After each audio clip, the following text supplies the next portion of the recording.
Hello everyone. Most of you would have heard that vile bully Milo has been disowned by almost the entire conservative movement. Why? Because of these comments. Some of those relationships between younger boys and older men, the sort of coming-of-age relationships, the relationships in which those older men help those young boys to discover who they are and give them security and safety and provide them with love and a reliable and sort of a rock where they can't speak to their parents. Some of those relationships are some of the most... Let us deconstruct that. According to Milo, these older men, who sound like pederasts to me, help young boys discover who they are, give them safety, and the love they do not receive from their own parents. To me, this sounds like sexual predators taking advantage of young boys who are from broken homes and are fighting with their parents. I mean, the thought of him living and waiting, you know, for your child, waiting for you maybe. What if you got mad at your kid because he did something, you know, and you grounded him?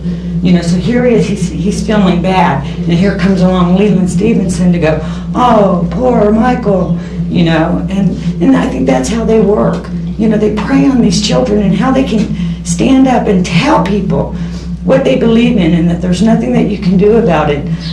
I don't understand our judicial system, that's for sure. In short, the men who prey on young boys are simply dangerous sexual predators who should be kept away from children and teenagers. So Milo's career in the conservative movement is basically over.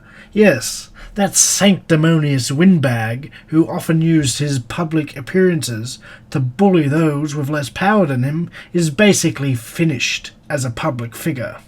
Before I go, I would like you to compare Milo's comments, which I will play again, to a clip from a NAMBLA meeting. Some of those relationships between younger boys and older men, the sort of coming-of-age relationships, the relationships in which those older men help those young boys to discover who they are and give them security and safety and provide them with love and a reliable and sort of a rock where they can't speak to their parents. Some of those relationships are some of the most...